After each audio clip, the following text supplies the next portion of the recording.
Hola a todos, esto es Ser o No Ser. Estamos en una nueva clase y hoy vamos a hablar de las pruebas, probismo o sendero probatorio, que es lo que nos toca a los que queremos llegar a la iniciación, ¿no? Por decirlo de una forma. Esto sí va de la iniciación, porque normalmente evitamos hacer tanto énfasis en la iniciación porque para llegar a eso pues requiere mucho esfuerzo, ¿no? Y requiere mucho, pues llevar los tres factores de la revolución de la conciencia, pues lo mejor que se pueda, ¿no? Que de una forma bastante creíble para la divinidad, ¿no? O sea, cuando la divinidad nos ve indicios de que sí vamos a cumplir, dice, pues tal vez se le pueda dar algo, ¿no? O sea, dice, a ver, podrías pasar a ser iniciado, pero hay que probar si es cierto, ¿no? Y ahí es donde se nos pone bien bonita la cosa, ¿no?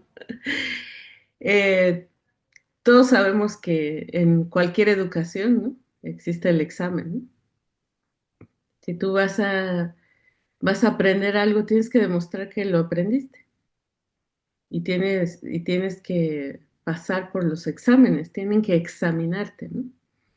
Y pues esta vida es una escuela y la divinidad continuamente nos examina para ver cuál es nuestro nivel, para ver qué nos puede mandar, para ver qué enseñanzas necesitamos, para ver si merecemos alguna realización espiritual, algún poder de los chakras, por ejemplo. Bueno, muchas, ¿no? Casi para todo tienes que demostrar que sabes, ¿no? O sea, es como si tú dices, yo sé hacer pasteles, ¿no? Y pues realmente lo que tienes que hacer es probarlo, ¿no? Y tal vez tú lo digas un día, pero eso se va a quedar en teoría hasta que tú no hagas un pastel y demuestres que lo sabes hacer, ¿no? Si quisieras un trabajo, un título, algo de la escuela, aprobar una asignatura, pues tendrías que probar que sabes, ¿no? Pues eso es exactamente lo mismo para el camino espiritual. Y en este punto, pues, puede haber muchos sentimientos encontrados, ¿no? Porque la gran mayoría de las personas se concibe a la divinidad como una fuerza o como algo más antropomorfo, ¿no? Como más parecido a los seres humanos. Entonces, no te imaginas a la divinidad diciendo, a ver, pruébame que sabes, ¿no? Sino cuando nos referimos a cosas divinas, a Dios, a la Madre Divina, al Espíritu Santo, a todo eso, pensamos que es una emanación de amor continua y ya, ¿no? Como que siempre me va a comprender, siempre me va a perdonar, siempre me va a dar lo mejor. Y por eso mucha gente, cuando hablamos del karma, cuando hablamos de la recurrencia, cuando hablamos de la reencarnación o de otras incluso del órgano convertiguador, ¿no? Del origen del ego.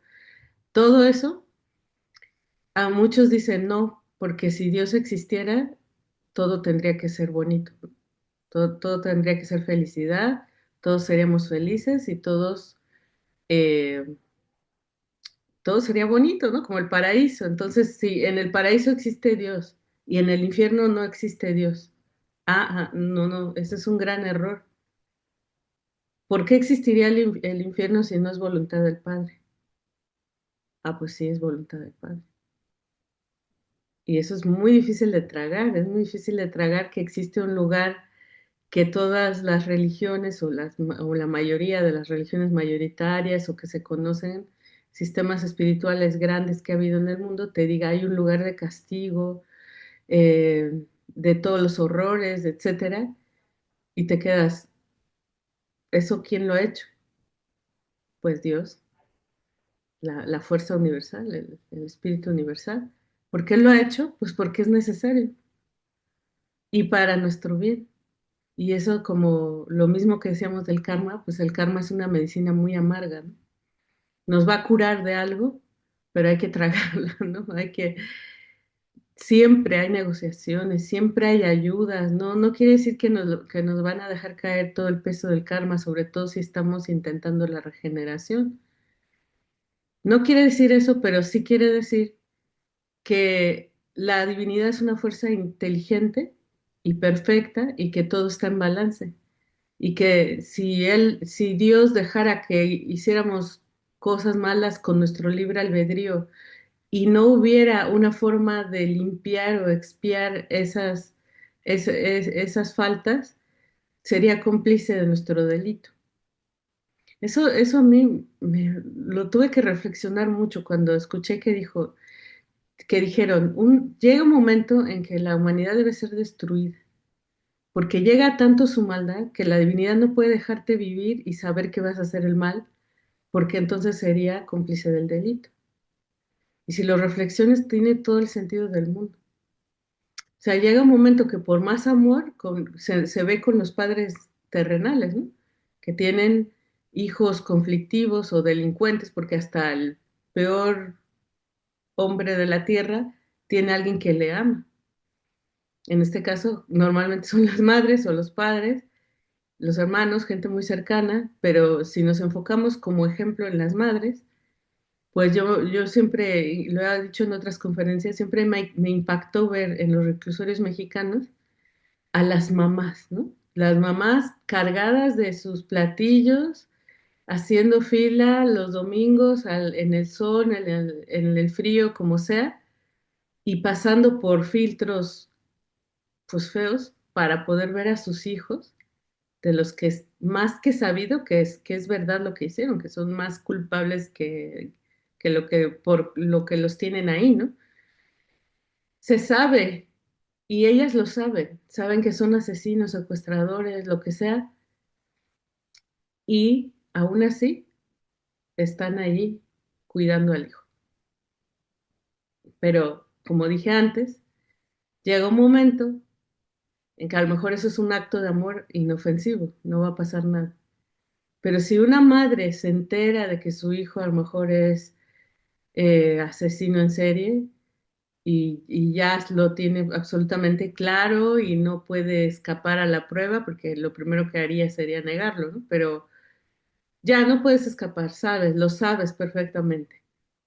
Ya no puedes dejar que siga delinquiendo. Tendrías que hablarlo, ¿no? Tendrías que decirlo, que acusarlo, que delatarlo o como se diga, porque entonces ya eres cómplice.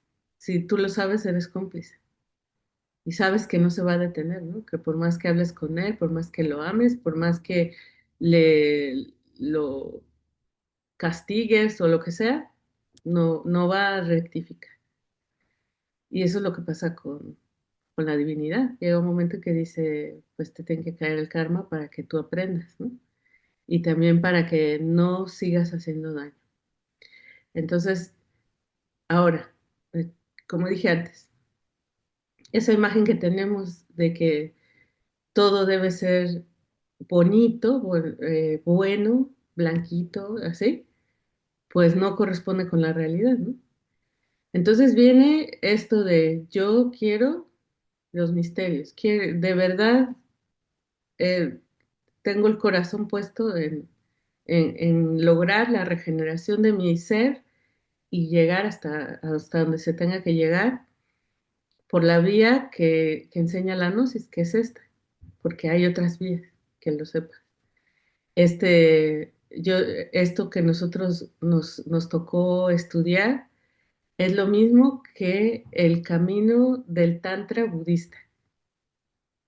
Curiosamente, pues esa palabra dice mucho, pero el camino del Tantra budista es cuando ya se te dan los misterios, sabiendo que no los mereces. Entonces tú tienes que comportarte como si fueras un maestro y tienes todo el peligro del mundo de que te vaya mal. Por eso decimos que esta senda se llama del filo de la navaja. Los que entran a este conocimiento de verdad, que se comprometen de verdad, que lo dejan todo, que llevan los tres factores de la revolución de la conciencia y dicen, ok, tienen dos posibilidades. salir como un ángel o salir como un demonio. Y ya no hay más, ya no hay más. No puedes estar como estabas, no puedes quedar como estaba. Y eso es muy impactante, ¿no? Pero es así. No puedes quedar como estabas. Sales para ángel o sales para demonio. Porque te puedes hacer experto en la maldad. Claro, porque se te va a abrir el conocimiento. Porque puedes incluso obtener poderes, ¿no? Puedes abrir los chakras y tener clarividencia, em, telepatía, clariaudiencia, puedes tenerlo. Pero de pronto, como estás en un proceso en el que tus egos están negrísimos, negrísimos y es muy difícil remontar, si te salen mal las cosas y vas para abajo, pero ahora sabiendo más cosas que sabías antes y puedes hacer el mal más eficientemente, por decirlo de una forma. Tienes poder por ejemplo, los que transmutan tienen más poder en la palabra, ¿no? Pueden hacer más daño hablando, tienen más de todo. Entonces, ¿qué tienes? Pues más responsabilidad. Así que por eso la divinidad dice, antes de darte nada, te vamos a probar, a ver si es cierto, a ver si sirves para esto. Porque es peligroso para ti y es peligroso para los demás. Es como alguien que va a manejar mercancías peligrosas, ¿no? Hay que ver que tenga todas las licencias, que sepa todo lo que tenga que saber antes de decirle, toma esta bomba y desármala, ¿no? Porque también se necesitan, en el mundo también se necesita quien sepa desarmar bombas, ¿no? Y armarlas para hacer minas, para hacer túneles, lo que sea, derrumbar edificios. Pues también se necesita eso. Entonces, a ti te están dando un conocimiento que es como si te llenaran un- una habitación de explosivos y te dijeran, ahí está, tú tienes que saber manejarlos correctamente. La energía sexual para hacer gráficos y para hacerlo breve, pues es una fuerza muy difícil de manejar y que nos están enseñando a manejar. Entonces también hay hombres, bueno, hay mujeres, ¿no? Pero no sé, se da más en los hombres. También hay personas que pueden aprovecharse de eso y que pueden hacerlo peor que alguien que no sepa nada. Esa es la cuestión, ¿no? Entonces la divinidad tiene que saber que puede confiar en ti. Así que hay que poner pruebas. Es como aquel personaje rico que dijera, voy a buscarme un ayudante de super confianza. Voy a dejar desatendida una cantidad de dinero con una cámara oculta y voy a ver quién no lo toca y quién sí lo toca, ¿no? Eso es, ahí el hombre podría decir, pues ya sé de quién puede confiar y quién no, por ejemplo. O cualquier forma de probar, ¿no? Hay un programa que la verdad lo llegué a ver poco, pero como un par de veces, del jefe encubierto, ¿no? Que llega a su negocio sin que ellos sepan que ellos son los dueños, ¿no? Y entonces se entera de la verdad. Esa es una prueba. Se infiltra para ver, para probar la eficiencia y cómo están llevando el negocio, ¿no? Entonces, pues nos tienen que probar. Entonces, continuamente la divinidad nos va haciendo pruebitas conforme a nuestro avance. Existen las grandes pruebas, puedo mencionar 5, que son la primera que es el guardián del umbral, que es donde en astral, o sí, en astral, te enseñan tus egos, ¿no? Te enseñan lo que eres de verdad. Y dicen que si no estás preparado te morirás del terror. Esa es una prueba que se da para poder ser iniciado. La prueba del guardián del umbral. Y luego están las pruebas de los 4 elementos, que son muy famosas por los egipcios, porque los egipcios dicen que no, porque la arqueología ya saben, ¿no? Con pincitas, que los hacían de verdad. que de verdad ponían al iniciado a superar pruebas muy difíciles y que la gente moría. Y, bueno, pues ni modo, este no servía para esto. Entonces, que antes de develarles los misterios, sobre todo el misterio del gran arcano, pues les ponían las cuatro pruebas que son de los elementos agua, tierra, fuego y aire. Ahora no pasa eso, pero te van a poner situaciones en la vida cotidiana y te van a poner sueños, ¿no? En el astral te van a probar de los cuatro elementos para ver si puedes llegar a la iniciación. La primera prueba, que es, bueno, no sé el orden, ¿eh? Pero no me imagino que no hay orden, que es dependiendo de cada quien. Pero bueno, vamos a ir elemento por elemento. La prueba del aire es para probar que eres capaz de desprenderte de todo, el desapego total, como quien se tirara de un edificio sin paracaídas, ¿no? Esa es la prueba del aire. Ahí, eh, evidentemente, cuando en el astral ves que te vas a caer de una montaña, de un puente, de un edificio, y tienes que ser capaz de serenarte, de darte cuenta que estás durmiendo y no despertar del pánico. Porque la mayoría de la gente que sueña que se cae de algún edificio, por ejemplo, cuando va a impactar, despierta. O no llegas, en cuanto te caes ya estás en el físico, ¿no? Pues si te llegas a serenar, dices, no, no, estoy soñando, este es el astral, puedes volar, es porque has adquirido la cualidad interior del desprendimiento, de que no te desesperen las dificultades, ¿no? Esa es la prueba del aire. En el mundo físico te vas a encontrar pruebas de desprendimiento, de tener que desapegarte, ¿no? También no desesperarte ante las dificultades, porque el desapego es más específico de la tierra, ¿no? Pero ser capaz de brincar, ¿no? Del paracaídas y decir, bueno, yo tengo paracaídas, que es algo que Dios quiera. Esa es la prueba del aire, ¿no? Te vas a encontrar alguna situación así. Eh, si pasamos, pues nos van a la siguiente prueba, ¿no? Eso es muy importante. Si no pasas, te la repiten hasta que la pases o ya te dejan en paz. Pero no pasas a la siguiente si no apruebas, ¿no? Luego viene el fuego, por ejemplo. La prueba del fuego es la serenidad y dulzura de carácter.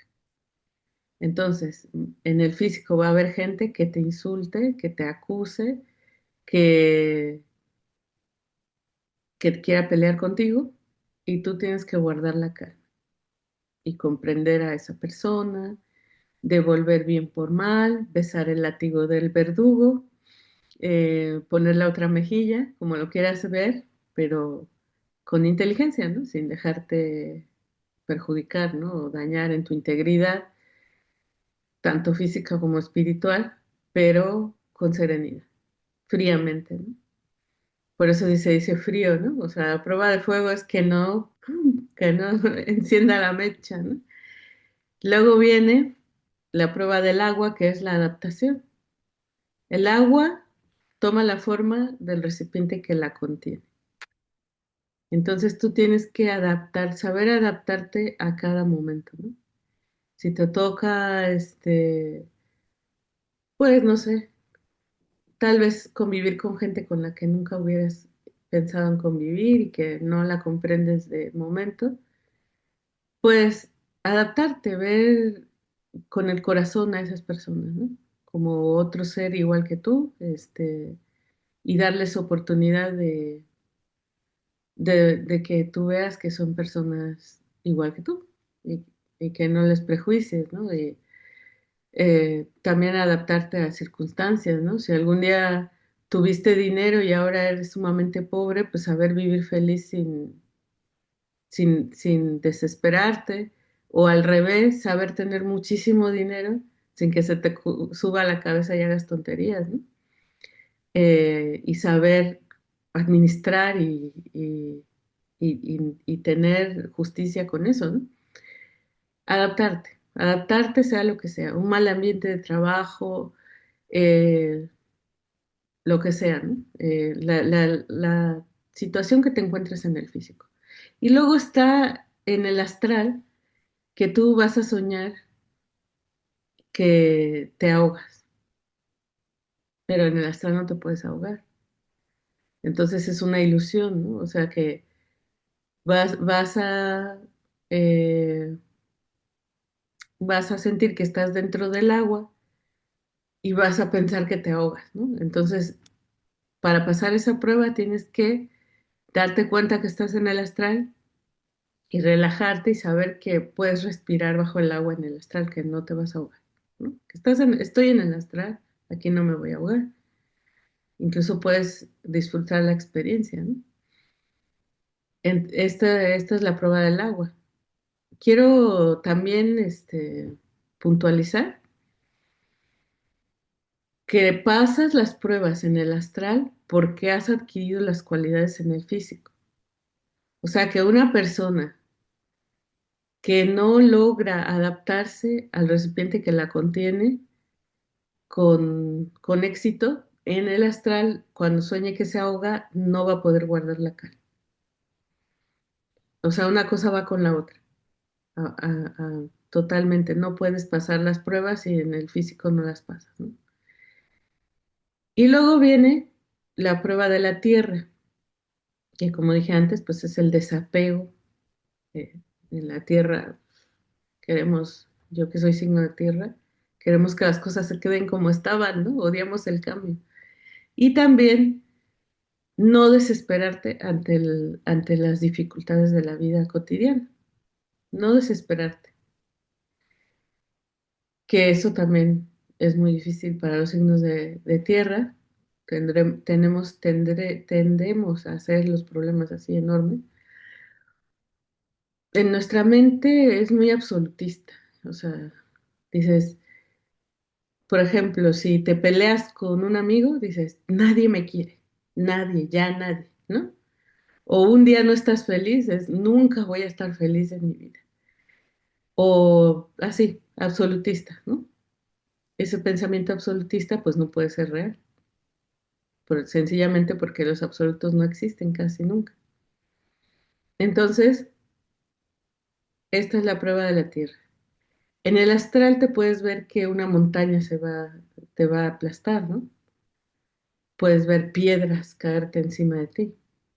Entonces vas a ver y vas a decir, no, aquí una piedra no me puede aplastar, de hecho yo puedo atravesar esa piedra, ¿no? Aquí no tiene peso esa piedra, porque como no hay gravedad, no me puede pasar nada. Y tampoco hay densidad, ¿no? Acuérdate que hay 24 leyes menos en el astral que aquí en el físico. Entonces, como no tienes densidad y no tienes gravedad, pues no te puede hacer daño una piedra. Así que tienes que darte cuenta en el astral de que no te va a pasar nada. Pero eso igual, pues porque has adquirido en el mundo físico la cualidad de convivir con las dificultades, ¿no? De superar. Estos son las pruebas de los cuatro elementos específicamente, pero no quiere decir que no haya otras, ¿no? O sea, de hecho, estas las conocemos porque son la iniciación va por números, ¿no? Primera, segunda, tercera, cuarta, hasta la séptima. Pues esta es la cero, ¿no?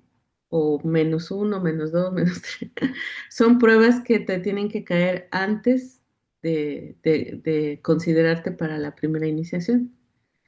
Y también, pues, son cosas que continuamente están presentes en la vida del esoterista para que tú vayas viendo internamente, si te llegas a dar cuenta, pues tú internamente vas viendo cómo vas, ¿no? Eh, ¿Paso o no paso esta prueba, ¿no? Vamos a suponer que estás en la prueba del fuego y te desesperas ante cualquier persona que no haga bien su trabajo, ¿no? Por ejemplo. Y en el astral vas a estar soñando lo mismo, ¿no? Como que, ay, alguien le pediste un objeto y te da otra cosa, o le estás pidiendo le estás hablando y te contesta otras cosas que no tienen nada que ver, y tú te enojas y estallas, y despiertas, y dices, me estaban probando, y reprobé. ¿Por qué reprobaste? Aquí dicen suspendí, y me da un poco de curiosidad porque suspendí me parece como que, pum, te quedaste ahí, ¿no? Y reprobé es como que, pum, ¿no? Ya vas para abajo. Bueno, pues, ¿por qué suspendiste o reprobaste? Pues porque en el físico no estás atento y te dejas guiar por tus emociones negativas, ¿no? Te dejas arrastrar por ellas, ¿no? De hecho, no es necesario que no las sientas, porque eso sería un nivel súper avanzado. No es necesario que tú pruebes que ya eliminaste el yo de la ira para siempre y jamás vas a volver a enojarte, porque eso, bueno, nunca, pero nadie lo pasaría. Y no podrías tú ir probando niveles pequeñitos, ¿no? Entonces, ¿cuándo vas a llegar a eso? O sea, no te pueden poner pruebas máximas si no te ponen pruebas pequeñas primero, ¿no? Porque si no, nunca llegarías.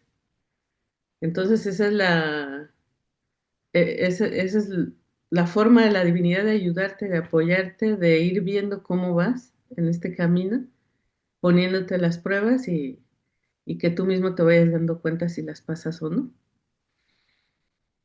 Hay que pasarlas, ¿no? Hay que empeñarse según el área de nuestra vida que nos está fallando más, según las dificultades que estamos viviendo, porque para eso vivimos.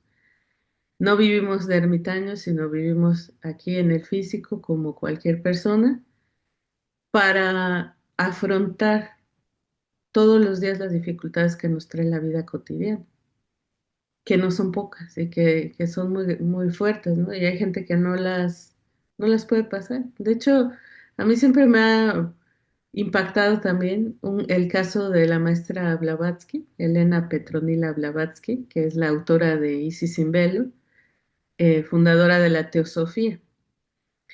Todo ese libro de Isis sin velo, que son como no sé cuántos volúmenes, pero es una obra extensísima de esoterismo de donde hemos sacado un montón de cosas. O sea, por ella sabemos lo de las razas, por ella sabemos pues la historia de las humanidades anteriores, ¿no? Ya sabemos un montón de cosas que son corroboradas después por Elifas Levi, por el maestro Samael, por otros iniciados. Pues ella lo trajo todo ese conocimiento del astral, a ella se lo dictaron en el astral, o sea, una esoterista súper competente, maestra de misterios mayores, y según el maestro Samael, ella murió de pena, de pena, pero no vergüenza, sino de dolor. Murió de dolor porque en esa época ellos, los teosofistas, pensaron que el camino para convencer a la humanidad era demostrar los poderes psíquicos que obtenían.